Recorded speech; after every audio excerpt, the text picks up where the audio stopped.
These haunted hotels in the United States are so scary you'll never want to check them out, and if you do, you may not be able to check out. The Stanley Hotel in Estes Park, Colorado. Imagine checking into a hotel so haunted that it inspired one of the most terrifying horror novels ever written. That's the Stanley Hotel in Estes Park, Colorado, the real-life inspiration behind Stephen King's The Shining. One chilling story goes like this. Guests in room 217 have woken up to see a woman standing at the foot of their bed. She doesn't scream, she doesn't move, she simply stares. Her name is said to be Elizabeth Wilson, a housekeeper who nearly passed away in a gas explosion in that very room in 1911. Guests have reported their luggage mysteriously unpacked, lights flickering on their own, and even blankets being tucked tightly around them at night, like a ghostly maid still kind of tending to her duties. But that's not the only room that terrifies visitors. Room 401 is haunted by a ghost named Lord Dunraven, who originally owned the land before the Stanley was built. Guests have complained of being watched, hearing footsteps pacing, and even having their jewelry stolen by unseen hands. The children's laughter in the hallways, despite no kids being booked on that floor, only makes it worse. Stephen King and his wife stayed here in 1974, and during the night he reportedly dreamed of his son running through the endless hallways screaming. That nightmare became the seed for The Shining. Ever since, Stanley has been a magnet for ghost hunters and paranormal investigators. Even the cast of Ghost Hunters caught a piano playing itself in the ballroom. For decades, terrified visitors have left in the middle of the night, unable to endure the strange voices, cold spots, and the overwhelming sense of dread that seems to seep through the walls. Some even say that once you step into the Stanley, the hotel decides if it wants you to leave or stay forever. The Crescent Hotel in Eureka Springs, Arkansas. Guests call it America's most haunted hotel, and they're not exaggerating. The Crescent Hotel in Eureka Springs, Arkansas has been the site of tragic demises, sinister experiments, and an endless parade of restless spirits. But the most terrifying story starts with a man named Norman Baker. In the 1930s, Baker, a con artist masquerading as a doctor, bought the hotel and turned it into a cancer hospital. He claimed he had a cure, but what patients really got was torment. Baker injected patients with dangerous concoctions, locked them in rooms, and let them waste away. Hundreds passed away inside the Crescent's walls, their bodies buried in the basement, now known as the morgue. Guests today say they hear the moans of those patients echoing through the halls. Some report seeing shadowy figures in hospital gowns wandering aimlessly at night. Now, the most famous ghost is Michael,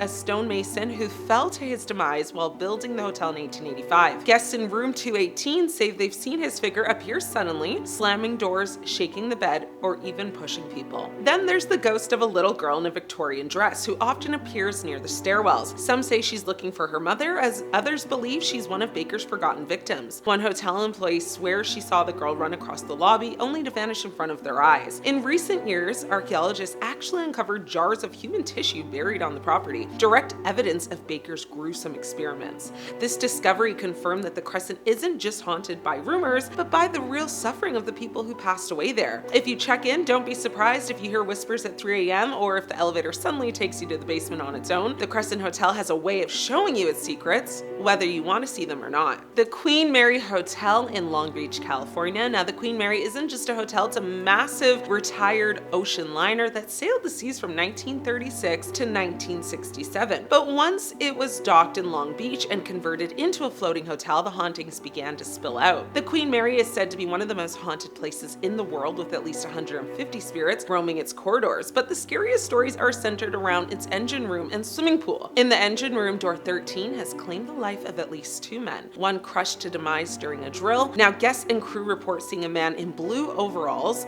walking near the door, only for him to vanish into thin air. The temperature drops instantly, and sometimes greasy handprints appear on the walls where no one was standing. Then there's the haunted swimming pool. Though it's been drained for years, visitors report the sound of splashing, laughter, and wet footprints appearing on the tiles. 2 women are said to haunt the spot, both actually passed in mysterious circumstances in the pool. One ghost, nicknamed Jackie, is often heard calling for her parents. Some guests claim to have recorded her voice even. Now, during World War II, the Queen Mary carried troops that was nicknamed the Great Ghost. Hundreds of men passed away aboard, and many never left. Now, today, paranormal investigators have captured everything from, screams in the infirmary to shadowy figures crossing hallways in front of startled guests. Staying overnight means sleeping among restless souls who never completed their voyage. One former hotel guest described being woken up by a man standing over her bed, dripping wet, staring blankly before vanishing. Another swore her bathroom lights lights flickered on and off repeatedly with the sound of running water,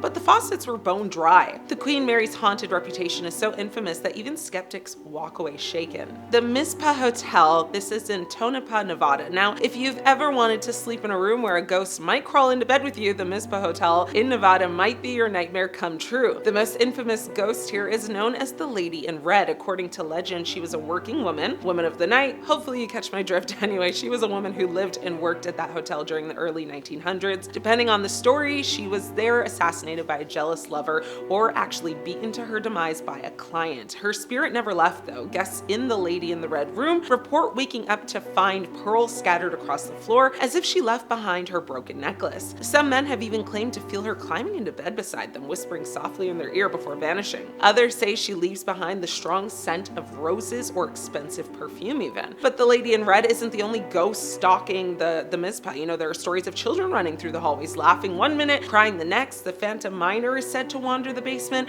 a reminder, you know, that this rough gold rush past that they had. Now, the Mizpah's history makes its hauntings all too believable. Built in 1907, it was once one of the most luxurious hotels in Nevada, but it also sat in a mining town filled with violence, gambling, and sudden demises. Countless tragedies unfolded behind its walls, given birth to restless spirits. The hotel closed in 1999 and sat abandoned for years. During this time, paranormal investigators documented eerie whispers, slamming doors, and even a figure in a red dress captured on film. Since reopening in 2011, guests continue to leave with stories of encounters that prove the Lady in Red has no intention of ever checking out. The Crescent City's Hotel Monteleone in New Orleans, Louisiana. New Orleans is already known as one of the most haunted cities in America, but the Hotel Monteleone might be its most unsettling treasure. This French Quarter landmark has been family-owned since 1886, and over the decades, countless guests have sworn it's alive with spirits. The creepiest stories revolve around the 14th floor, though technically it's actually the 13th floor that was, renumbered to avoid superstition. Guests here have seen ghostly children running through the halls, laughing and vanishing through the walls. The most famous of these spirits is a boy named Maurice Begur, who passed away in the hotel after a fever. Now, his parents were longtime guests, and when his mother returned, she swore she could still hear Maurice calling to her. To this day, guests say they hear a child's voice saying "mummy," in the still of night. The hotel also has a haunted restaurant area where patrons see men in tuxedos from another era raising glasses before disappearing. Elevators are known to stop on the wrong floor,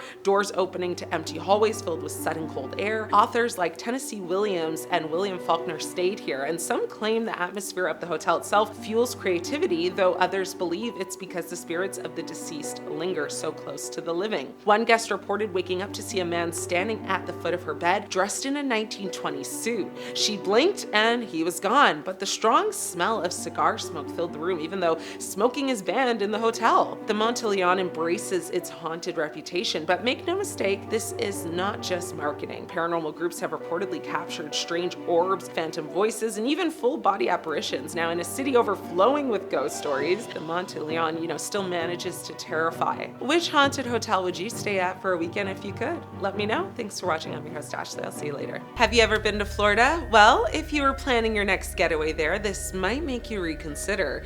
These creepy abandoned places still holding ghosts will make you cancel that flight you got booked. The old Chattahoochee State Hospital. Patients swore they saw faceless figures crawling along the walls at night. Nurses whispered of children crying in empty wards. And even decades after the hospital's closure, trespassers have come out pale, shaken, and swearing they heard voices in the halls. The Chattahoochee State Hospital, also known as Florida State Hospital, was once considered progressive when it opened in the 19th century, but by the 20th century, it gained a reputation as one of the darkest psychiatric facilities in the South. Reports surfaced of overcrowding so severe that patients were crammed into filthy rooms, chained to beds, or locked away in padded cells. Electroshock therapy and lobotomies were used regularly. Thousands of patients lived, and many passed away inside its walls. When parts of the hospital